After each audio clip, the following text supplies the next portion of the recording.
అందరికీ నమస్కారం. ఈరోజు గౌరవ మాజీ మంత్రివర్యులు సీనియర్ నాయకులు అంబటి రాంబాబు గారిని మేమందరం కూడా సంఘీభావంగా కలవడానికి వచ్చాం. ఆయన జైలు నుంచి విడుదలై వచ్చిన తర్వాత కలవాలని అనుకుంటూ ఉన్నాం, కానీ అనివార్య కారణాల వల్ల కొద్దిగా ఆలస్యమైంది. చూస్తూ ఉన్నాం ఈరోజు ఈ రాష్ట్రంలో పరిపాలన ఏ విధంగా జరుగుతోంది, ఏ స్థాయికి రాజ్యాంగం అమలు చేస్తూ ఉన్నారనేది అంబటి రాంబాబు గారి అరెస్టు, ఆ పరిణామాలతో ఈ రాష్ట్రం మొత్తానికి కళ్ళకు కట్టినట్టు చూపించారు. వీళ్ళే స్వయంగా ఒక రాజ్యాంగాన్ని రాసుకుని దానికి రెడ్ బుక్ రాజ్యాంగం అని పేరు పెట్టుకుని ఇష్టానుసారంగా, చాలా చిత్రం ఏంటంటే ఎవరినైతే బాధించారో, దుర్భాషలాడారో, ఎవరి ఇంటి మీద దాడి చేసి ఎవరు ఆఫీస్ తగలబెట్టి చేశారో వాళ్ళనేమో సెంట్రల్ జైలు పంపించారు రాంబాబు గారిని. దాడులు చేసిన వాళ్ళకి, బూతులు తిట్టిన వాళ్ళని ప్రొటెక్ట్ చేసి స్టేషన్ బెయిల్ ఇచ్చి ఇంటికి పంపించారు. ఈ ఒక్క సంఘటన ఈ రాష్ట్రంలో శాంతి భద్రతలను ఎలా నడుపుతున్నారు, తెలుగుదేశం పార్టీ వారి అనుబంధ పార్టీలు ఏ విధంగా పరిపాలన చేస్తున్నాయి అనడానికి ఇది పెద్ద ఉదాహరణ. కానీ వాళ్ళు అనుకున్నట్టుగా ఇలాంటి సంఘటనలు వైఎస్ఆర్ పార్టీ నాయకుల్ని, కార్యకర్తల్ని, శ్రేణుల్ని ఏమీ భయపెట్టలేవు, బెదిరించలేవు. రాంబాబు గారి అరెస్టు తర్వాత ఇంకా వైఎస్ఆర్ పార్టీలో ఉన్న అన్ని స్థాయిలో నాయకుల్లో కూడా ఇంకా పట్టుదల పెరిగింది.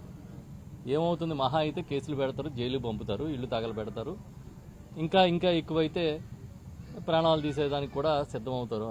దానికి కూడా మనం సిద్ధంగా ఉండాలనేది ఒక తెగింపు అనేది ఇవాళ ఈ సంఘటన వల్ల అందరిలోనే వచ్చింది.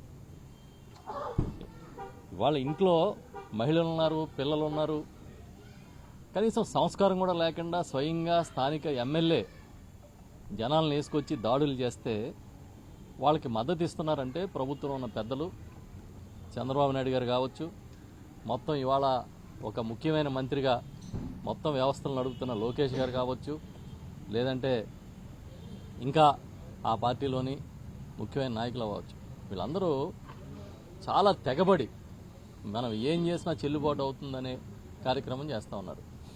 దాంతోపాటు పరిపాలన ఎప్పుడో గాలికి వదిలేశారు. నిన్న మొన్న చూసాం, లోకేష్ గారు ఒక ఇంటర్వ్యూలో చెప్తున్నాడు, రెడ్ బుక్లో జగన్ గారి పేరు ఉంటుందా అని యాంకర్ అడిగితే కొద్ది రోజుల్లోనే తెలుస్తుంది కదా మీకు అంటున్నాడు ఆయన. మీ బుక్కుల్లో పేర్లు రాసుకుంటే భయపడిపోయే బ్యాచ్ ఇక్కడ ఎవరు లేడనేది మళ్ళీ ఇంకోసారి చెప్తున్నాం. జగన్ గారి పేరు బుక్కుల్లో రాసుకునే అంత స్థాయిలో మీరందరూ ఉన్నారని అనుకుంటే మీ భ్రమ. ఆయన ఇలాంటి వాటికి, తాటాకి చప్పుళ్ళకి, మీ బెదిరింపులకి భయపడే రకం కాదు. ఢిల్లీలో సోనియా గాంధీ మొత్తం ఈ దేశాన్నే ఫింగర్ టిప్స్ మీద పరిపాలన చేస్తున్న సమయంలోనే ఢీ కొట్టిన నాయకుడు. ఆ జగన్మోహన్ రెడ్డి గారి నాయకత్వంలో మేమందరం పనిచేస్తున్నాం. మీరు వచ్చి ఇంకా రెడ్ బుక్ అని భయపెడితే ఇక్కడ ఎవడో భయపడిపోవడానికి అయితే సిద్ధంగా లేడు. రాంబాబు గారు ఇవాళ ఒక సీనియర్ నాయకుడే కాదు, ఒక కాపు సామాజిక వర్గానికి ఈ రాష్ట్రంలో చాలా ముఖ్యమైన నాయకుడు ఆయన. అంటే మీరు ఎలాంటి ఒక సందేశాన్ని ఇద్దాం అనుకుంటున్నారు ఈ రాష్ట్రానికంటే మాకు అర్థమవుతూనే ఉంది. 2014-19 మధ్య ఇదే విధంగా ముద్రగడ పద్మనాభం గారి మీద ఒక దుర్మార్గమైన దాడి చేశారు. ఇదే విధంగా వారి కుటుంబ సభ్యుల్ని కించపరుస్తూ వాళ్ళ కుటుంబ సభ్యుల్ని చాలా ఇబ్బందికి గురి చేయడం జరిగింది. ఇవాళ ఏదైతే సెంట్రల్ జైల్లో రాజమండ్రిలో రాంబాబు గారు నుంచారో అదే సెంట్రల్ జైలు ఆపోజిట్లో ఉన్న జనరల్ హాస్పిటల్ని ఒక జైలులా క్రియేట్ చేసి ఆ రోజు పద్మనాభం గారిని బంధించారు. అంటే మీకు అలవాటు అయిపోయింది. మీకు వాడుకోవడం, ఒక సామాజిక వర్గాన్ని అణగదొక్కాలనే ప్రయత్నం అనేది ఒక అలవాటుగా మారిపోయిందని మా అందరికీ అర్థమవుతుంది.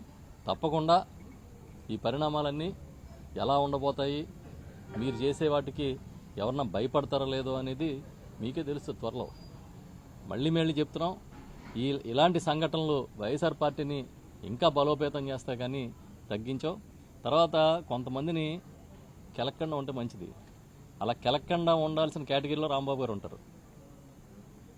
ఆయనేమీ కేసులకు భయపడిపోవడమో మరోటో ఏమీ లెక్క చేసే రకం కాదు. ఆల్రెడీ రాంబాబు గారిని, నన్ను ఒకే ఎఫ్ఐఆర్లో వేసి హెరిటేజ్ ఒక కేసు పెట్టి పరువు నష్టం దావా వేసి 7 ఏళ్ళు మమ్మల్ని తిప్పారు. ఇవాళ హెరిటేజ్ గురించి ఏం జరుగుతుందో చూస్తున్నాం. కాబట్టి కేసులకి ఎవరు భయపడిపోయే పరిస్థితి వైఎస్ఆర్ పార్టీలో లేదు. రాంబాబు గారు లాంటి సీనియర్ నాయకుడికి మేమందరం కూడా చాలా అండగా ఉన్నాము, ఉంటామని చెప్పడానికి ఈరోజు ఇక్కడికి వచ్చాం.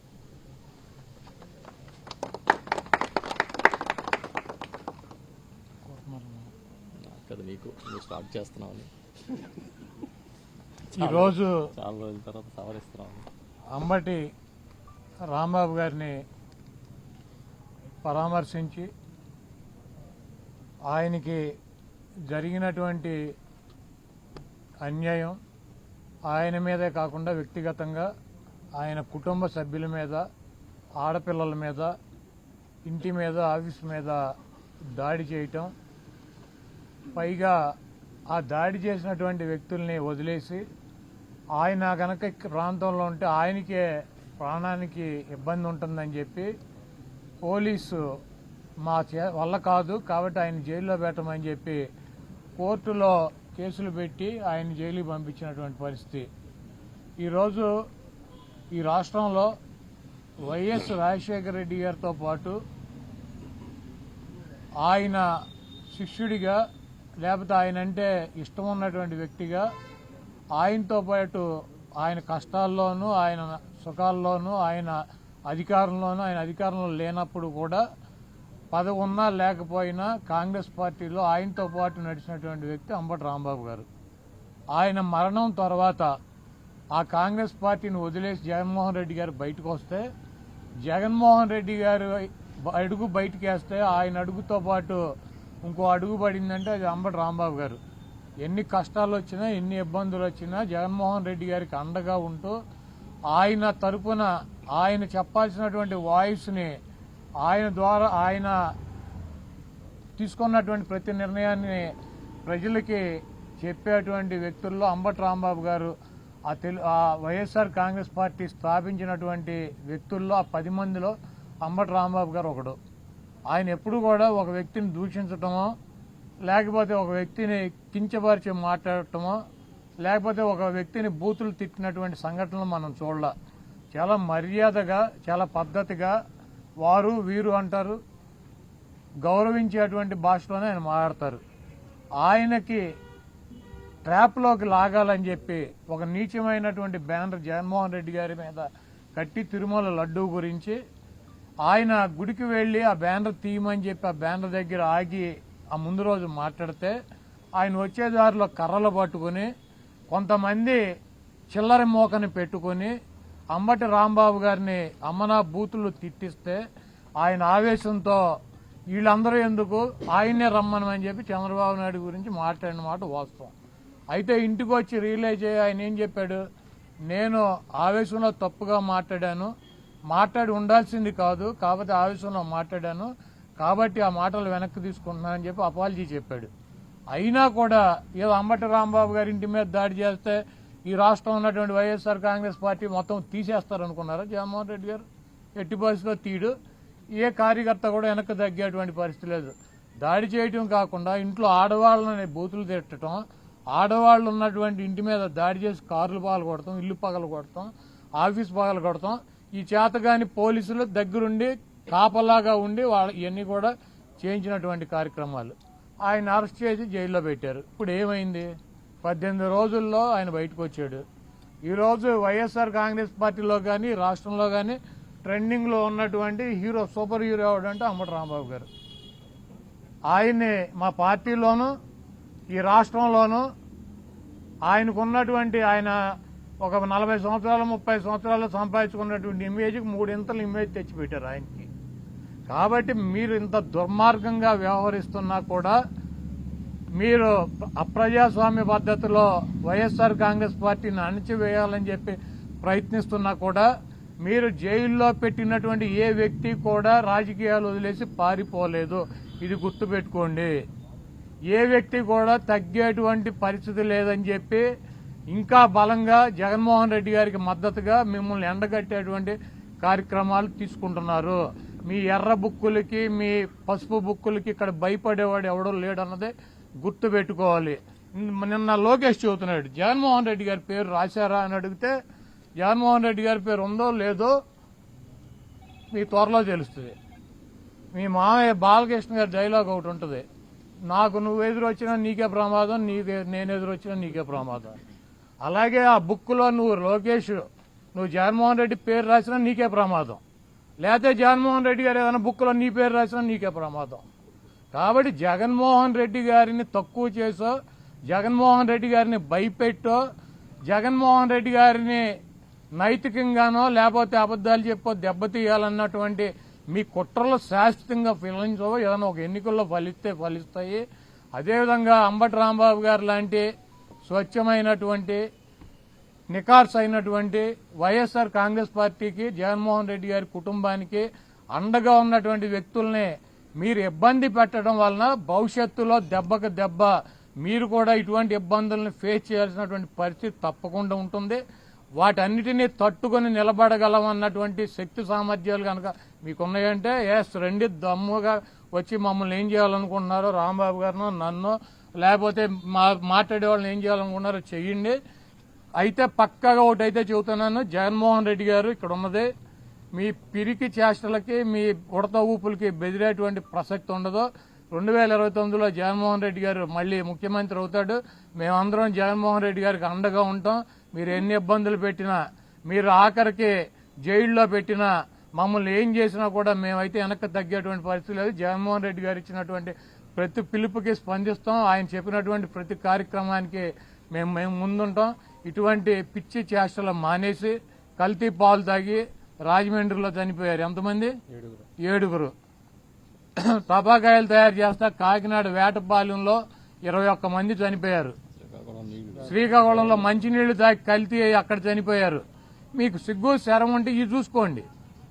ఇటువంటి కార్యక్రమాలు జరగకుండా ప్రజలు ఇబ్బంది పడుతున్నటువంటి ఇబ్బందులు చూడకుండా ఇవన్నీ అంబటి రాంబాబు గారిని 18 రోజులు, వల్లభనేని వంశీని 145 రోజులు, చెవిరెడ్డి భాస్కర్ రెడ్డిని 208 రోజులు, లేకపోతే జోగి రమేష్ని 81 రోజులు, లేకపోతే రేపు నన్ను ఒక 100 రోజులు పెట్టిన వైఎస్ఆర్ కాంగ్రెస్ పార్టీకి ఏమీ కాదు. మేము కూడా వెనక్కి తగ్గేటువంటి పరిస్థితి ఉండదు.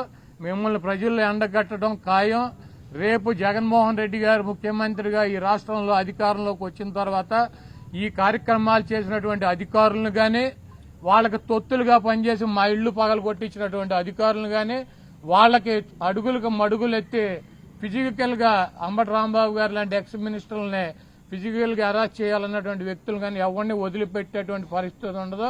జగన్మోహన్ రెడ్డి గారు చెప్పినట్టు 7 సముద్రాల అవతలు ఉన్నా కూడా తీసుకొచ్చి వాళ్ళందరికీ తగిన పనిష్మెంట్లు, శాస్త్రులు జరుగుతాయి 100%. ఎవరు కూడా వైఎస్ఆర్ కాంగ్రెస్ పార్టీ నాయకులు గాని కార్యకర్తలు గాని ఆధారపడవద్దు. అందరం కలిసి ముందుకెళ్దాం.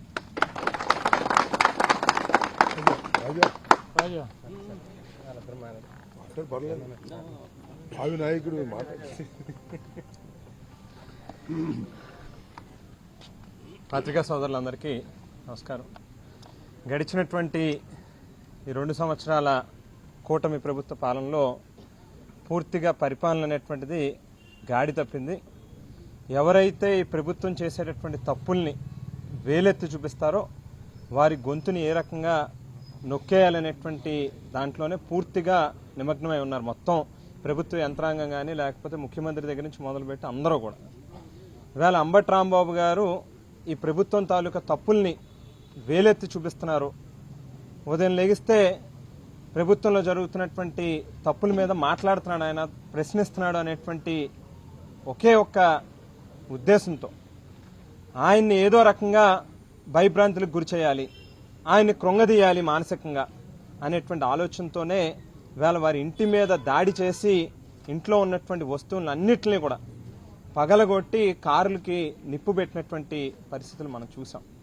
కానీ రెట్టించినటువంటి ఆత్మవిశ్వాసంతో ఇవాళ బ్రిటిష్ వాళ్ళ పరిపాలనలో కూడా చాలా మందిని ఆవేళ స్వాతంత్ర ఉద్యమం కోసం పోరాడినటువంటి వాళ్ళని జైళ్లలో పెట్టి ఇబ్బంది పెట్టాలనేటువంటి ప్రయత్నం చేస్తే ఒక్కొక్కరు ఒక్కో సీతారామరాజులాగా తయారైనటువంటి పరిస్థితులు మనకు గుర్తొస్తా ఉన్నాయి. ఇవాళ అదే రకంగా అంబటి రాంబాబు గారు కూడా ఈ ప్రభుత్వం ఆయనని ఏ రకంగా కృంగదీయాలి అనేటువంటి ప్రయత్నం చేస్తే దానికి ఇంకా రెట్టించినటువంటి విశ్వాసంతో, ఆత్మవిశ్వాసంతో పనిచేస్తాననేటువంటి మెసేజ్ని చాలా స్పష్టంగా మొదటి రోజు నుంచి కూడా ఇస్తా ఉన్నారు. ఇవాళ ప్రభుత్వం ప్రజల తాలూకా సమస్యని పూర్తిగా గాలి కొదిలేసింది కాబట్టే ఎప్పుడు మనం కనీ విని ఎరగనటువంటి చావుల్ని మనం చూస్తా ఉన్నాం. రోజువారీ తాగేటటువంటి నీళ్లు తాగితే ప్రజలు చనిపోతా ఉన్నారు. పాలు తాగితే చనిపోతా ఉన్నారు. ఇవన్నీ కూడా పరిపాలన గాడి తప్పబట్టే ప్రభుత్వ వ్యవస్థల్ని, యంత్రాంగాల్ని ఏ రకంగా కక్ష సాధింపులకి ఉపయోగించాలనేటువంటి దాని మీద మాత్రమే వీళ్ళ దృష్టి పెడతా ఉన్నారు తప్పితే ప్రభుత్వాన్ని ప్రాపర్గా సక్రమంగా నిర్వహించాలి, ప్రజల తాలూకా సమస్యల్ని వాటి మీద దృష్టి పెట్టాలనేటువంటి ఆలోచన చెయ్యట్లేదు. కాబట్టే ఇటువంటి కొత్త చావులన్నింటినీ కూడా మనం చూస్తూ ఉన్నాం. గతంలో మనం చూసాం, వంగవీటి మోహన్ రంగా గారు పేదవాళ్ళకి ఇళ్ల పట్టాలు ఇవ్వండి అని చెప్పి ఆయన ఇంటి బయట నిరాహార దీక్ష చేపడితే ఎంత ఘోరంగా ఆయనని హతమార్చారో చూసాం.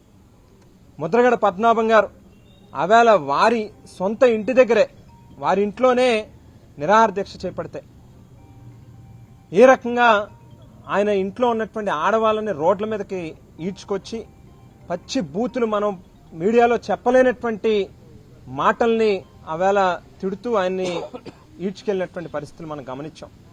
ఈవేళ అంబటి రాంబాబు గారి విషయంలో కూడా చూసాం. వారి ఇంటి మీద, వారి ఇంట్లో ఆడవాళ్ళు, పసిపిల్లలు ఉన్నారనేటువంటిది కూడా ఆ మాత్రం ఇంగిత జ్ఞానం కూడా లేకుండా స్వయంగా స్థానిక శాసనసభ్యురాలే డబ్బులిచ్చి జనాన్ని తీసుకొచ్చి ఈవేళ రాంబాబు గారి ఇంటి మీద ఏ రకంగా దాడి చేశారు అంటే ఎంతసేపు ఉన్నా కూడా చంద్రబాబు నాయుడు గారికి కాపులని ఏ రకంగా అనగదొక్కాలి, వారు ఎక్కడైనా కొంత రాష్ట్ర స్థాయిలో ఓ నాయకుడి కింద ఎస్టాబ్లిష్ అవుతున్నారని అంటే వెంటనే వాళ్ళని ఏదో రకంగా తుదిమట్టించాలి.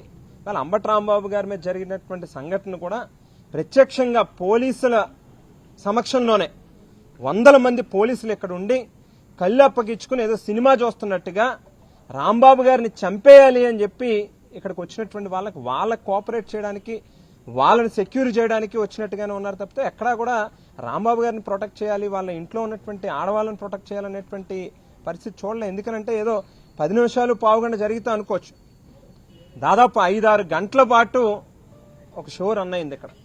విడతల వారీగా పావుగంటకి, అరగంటకి కొత్త బ్యాచ్లు రావడం, ఒకడేమో అద్దాలు పగలగొట్టేవాడు, ఒకరేమో కారుకి నిప్పంటించేవాడు, ఒకరు షెడ్ పైకి ఎక్కేవాడు, రకరకాల విన్యాసాలన్నీ కూడా ఇక్కడ గమనించాం. ఒకటే చంద్రబాబు నాయుడు గారు గుర్తుపెట్టుకోవాల్సింది ఏంటంటే, మీరు ఏదైతే ఈవేళ కొత్త సంస్కృతికి, సాంప్రదాయాలకి తెరలేపారో ఇవి మీకే తిరిగి రేపు చుట్టుకుంటాయనేటువంటి విషయాన్ని మాత్రం దయచేసి గుర్తుపెట్టుకోమని చెప్తూ, మీ తాలూకా బెదిరింపులకి మీరేదో భయపెడతాం అని అనుకుంటే దానికి ఎవరు కూడా ఇక్కడ భయపడడానికి మాత్రం సిద్ధంగా లేరు అనేటువంటి మాటని ఈ సందర్భంగా చెప్తూ, రాష్ట్రంలో ఉన్నటువంటి వైఎస్ఆర్ కాంగ్రెస్ పార్టీ శ్రేణులు అందరూ కూడా ఈ రకంగా ఎవరినైనా ఈ ప్రభుత్వం ఇబ్బంది పెట్టాలి అన్యాయంగా అని అనుకుంటే ఖచ్చితంగా వారికి తోడుగా నిలబడేటటువంటి కార్యక్రమం జరుగుతుంది. వాళ్ళ అంబటి రాంబాబు గారికి రాష్ట్ర వ్యాప్తంగా ఉన్నటువంటి ప్రతి ఒక్కరూ కూడా జరిగింది తప్పు, పొరపాటు, ఆయనకి అండగా నిలవాలి అనేటువంటి ఉద్దేశంతోనే బయటకు వచ్చారు. ఖచ్చితంగా రానున్నటువంటి రోజుల్లో మీరు చేసినటువంటి తప్పులకి మీరే లెంపలేసుకునేటటువంటి రోజు వస్తుందని చెప్పి కూడా ఈ సందర్భంగా తెలియజేస్తాను.